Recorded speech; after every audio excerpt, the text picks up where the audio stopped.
Hey, good morning, guys. Welcome back. Thanks for tuning in to this episode of World of Tanks. I have Avalon 304, and he's platooned with Savo, both the regulars on the North American forums. They're both driving their T110E5, which is kind of what a strange journey the T110E5 has had, right? As a tier 10, it was okay when it was introduced. Then it got a super over buff where it was absolutely meta. It was the man. And then it got a nerf, and now it's sort of the forgotten tier 10 heavy. Still good, but not amazing. And we're going to see some guys do some really nice work in this, at least one in particular, and that's the one that we're watching, which is Avalon. Savo's going to get himself dead. Not for a while, but he's going to get himself dead. And then we are going to have a pretty amazing display from Avalon. We're going to talk about some heavy tank tactics here and some things you can do with heavy tanks, and just some really great gameplay from Avalon. Now watch what he does here. He actually, you might go, oh, okay, RNG just really gave him a biscuit right there. And while I would agree with that, at the same time, you'll notice that he was actually aiming for that flat plate on the pike nose of the IS-7. Go reverse that, take a look at it. He hit where he was aiming, so RNG said, here you go. But at the same time, he hit exactly what he was aiming, because what he was aiming for was going to be weak based on the armor profile the IS-7 was given him. That is something that very good players are going to do. And then when RNG hands them the biscuit, they go, thank you very much. That's an advantage to me. And that's very important. That is very much different than going, I just blap at stuff and hope that RNG helps me out. He was aiming at the right spot, then RNG helped him out. So the question then is not whether you got lucky. The question is, what do you do with that luck when it happens? So they push these guys back into the bowl, and they've got a pretty big advantage right here. We'll see what happens to it. Avalon crosses, and the question, of course, is how many TDs are sitting up in here? They know at least the T95 is. You'll notice that the Foch has gone by, and that's a pretty good spot to go to get these guys in the bowl in a crossfire, provided you can avoid being pushed from too many guys on this area here. But because Avalon's team is pushed around into this area, it's going to be very hard to push into the Foch for them. So they've created themselves a really nice overmatch and advantage up here very high. You'll notice down in the south, though, that they're very weak. So let's see how this thing plays out.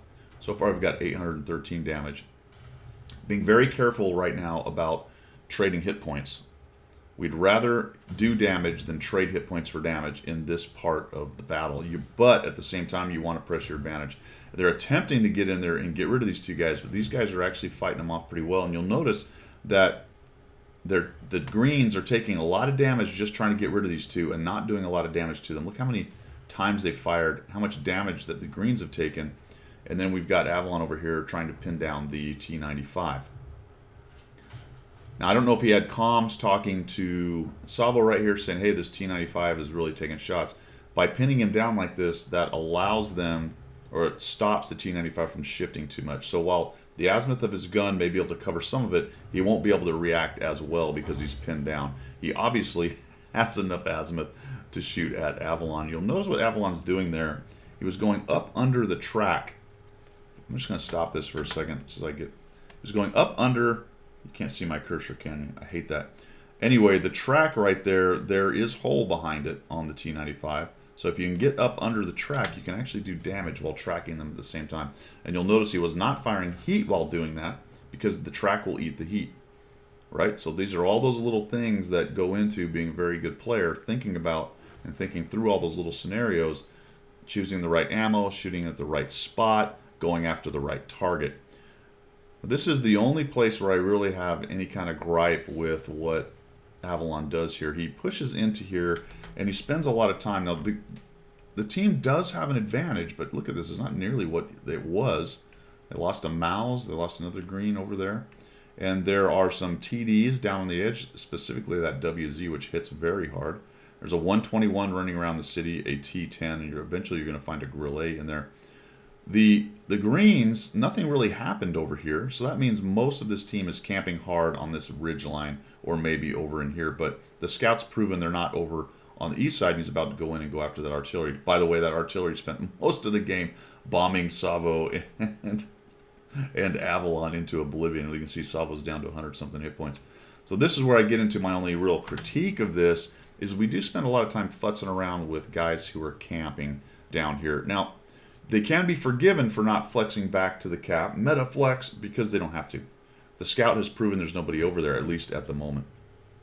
And he's messing with the artillery. But notice that the Foch is going back to the enemy Foch, and they're going after the light tank. And right now they're just sort of farming guys, camping here, but it's starting to turn, right? The tide is starting to turn a little bit here as the aggressive green team is starting to walk into a lot of guns that are behind some good cover and hold down.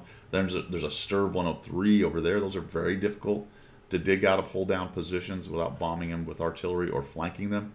And all of a sudden you kind of look at this going, well, this advantage in the city is starting to melt. So I think my only critique, as I said, which I've yet to articulate, is I think I would have pulled out of this, gone down into the city and helped clean out the 121 in the grill. Right now it sort of feels good because they're getting some shots, but it feels like this thing is starting to slip away a little bit. They've chased the WZ out. All of a sudden we've got a TVP and a grill down there messing around with our WZ, and this attempt to push into hold down TDs is sort of going badly at this point. So we've spent a bit of time here.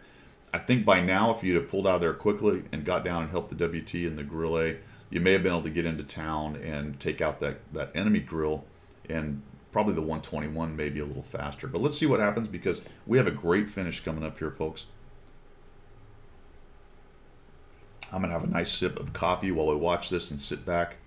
Avalon does stay here for a little bit. Sabo is done, got himself dead.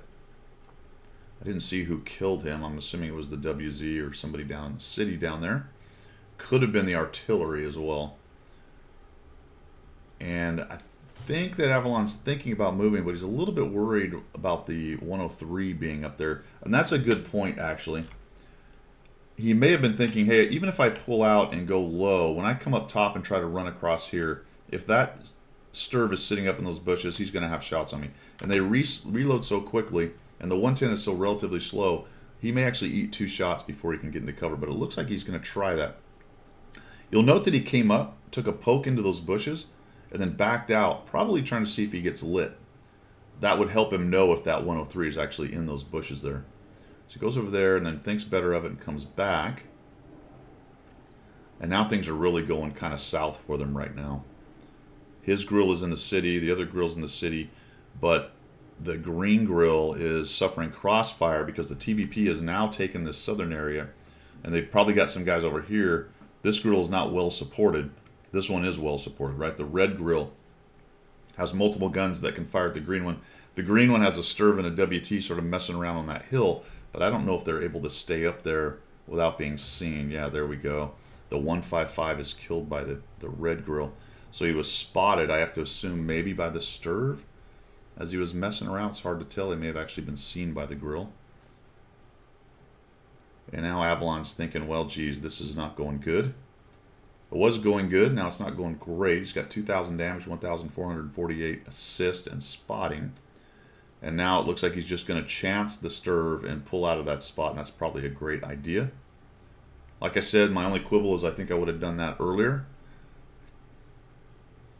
And now he's headed off this way because potentially preserving some of the hit points of these guys. And the WZ takes down the WT. And all of a sudden, holy cow, now we're down to 4 tanks versus their 5. Sorry, 3 tanks and an arty versus their 5 and an arty. So Avalon's going to come back this way. He's going to get into the city. We're going to speed this up because he's going to try to finally come down here and try to help this green grill get rid of the red one that's kind of anchoring the city. And that spotter in the city really does limit their ability to do some things. Finally get rid of that guy. That's very good. But oops, holy cow, what happened? 2 more guys are dead because the 50-51 got into the backfield and took out their artillery. Looks like Avalon's Sturv is running, but they did manage to kill the 51 or the 50-51. That's a good thing. The advantage here for Avalon and his team is they have a heavy with a turret, a little bit more flexible, and they've got a Sturv that's very camoed up who's going to hide. So we got Avalon headed up this way, and then he's going to flex back over here, meta flex, and then he takes a position right here, which is a pretty good defensive position, and you're going to watch some excellent 1v1 ability here, 1v3 really at the end of the day. Just watch what he does. He's got the Sturv up high helping him out. So there we go. We find the other Sturv. And unfortunately, that Sturv puts a thump on Avalon's. So you can't really do anything about it. It's taking fire. There is an artillery. Boom. And now the Avalon Sturv is thinking, I just got to get out of here. Hopefully I can survive. And he's just running down the hill. And Avalon really couldn't support him there. They didn't come up over the hill. So that was a bit of a bummer. It would have been nice if they'd have pushed over. The green Sturv would have had all kinds of shots. But what he's going to do is flex back over to the other side. And all of a sudden it looks like it's curtains for Avalon. Takes a shot at the track. Forces the guy to use his repair kit. Selects the weak spot for the shot. Bounces the heat shot. Keeps maneuvering and creating issues for the guy. Guy backs up and all of a sudden he's got him tracked again. And the reload on the 110E5 is actually pretty good for heavy. This guy does not appear to have a really great crew. Unfortunately, that did not go through, and we're back over to... I don't know, maybe that was a heat shell. I didn't look at that. Now he's into the AP, and he's going to get track and damage. Right? So he's hitting the track. He's up into the hole there. He's getting both damage and a tracking shot. He's going to go for the other track. And all of a sudden... Oh, now it's a 2v1. He's going to finish off the Foch first. Bounces that first shot. The Sturv gets into the fight. He's trying to make it as hard as possible for this guy. It looks like he's trying to get a track, but can't quite get there. Gets hit by the enemy Sturv, who appears to be... Is that the stock gun? I don't think they do that little damage. It's either a really low roll or maybe the stock gun. Or is that the tier 9 version? No? Yeah, that's the tier 9 version. Look at this. Avalon's buddy takes that guy down. He simply does not quit. Maneuvering the tank, giving as many weird armor profiles as possible. In general, trying to keep the front of the tank to the enemy. The whole tracking act with the Foch was exactly right. Forcing the WZ to try to maneuver and keep his gun on because the azimuth on the WZ is very bad. A little bit of help from the Sturv, who did a very wise reposition further back so he could actually support. And now this Sturv wants to run for it. Avalon knows he's got a shot. It's going to be very difficult for that Sturv to shoot Avalon because it has terrible dispersion on the move. Looks like he's trying to get one more shot on him, but he backs down wisely because of the artillery. The artillery is fired, and then watch this. He kind of hangs out. He's turning his hole, and now he's going to head out. We're going to watch what he does because his approach is important. He's going to use the middle of the map. So the two things the Sturv probably did was either go to this middle or potentially back to the cap. My guess is back to the cap. Avalon's guess is the same. He does not find him right there. That's a good thing. The Sturv has moved up to a supporting position on this hill. Avalon comes up and over. And I don't know what's going on with this artillery. But he gets spotted right here as Avalon's kind of looking around. Boom. So I don't know if he moved or what the case may be, but he wasn't quite in the bush, and Avalon's able to put a thump on him. Did the Sturv see him? I don't think the Sturv saw him. He's too far up. He's going to shoot right into the bush. Watch. The guy didn't move. There you go, folks. You notice he did that several times, shooting into bushes where he thought guys were or where they were last. That's a good player thing that you want to do, provided you don't have a better shot somewhere else and you're not ammo limited. Just take a poke into those bushes, and a lot of times it will pay off. And it looks like the guy did fall back to support his cap. And more than likely, he's somewhere in this area. And there you go. You find him. I don't know what he's doing driving around, but he ends up dying. And holy cow. 5,522, 2,108 assist damage. And just really a clinic right there. Especially the end game of the 1v2-3 kind of fighting. Being outnumbered, going to a spot that you know is a defensible spot and being able to fight it very well. I think maybe you guys could have, not you guys because Sabo was dead fairly early, but I think you might have been able to preserve some of your hit points if you'd have got back down into town sooner, but noted the 103 was a concern and potentially you might have lost a lot of hit points doing so. But nice job. Thanks for sending that in, man. And also it's nice to see somebody run a 110E5 and do a really nice job with it there. Thanks for everybody coming by. Appreciate the support of the channel as always. If you'd like to do so, there are options down below in the description, and we will see you.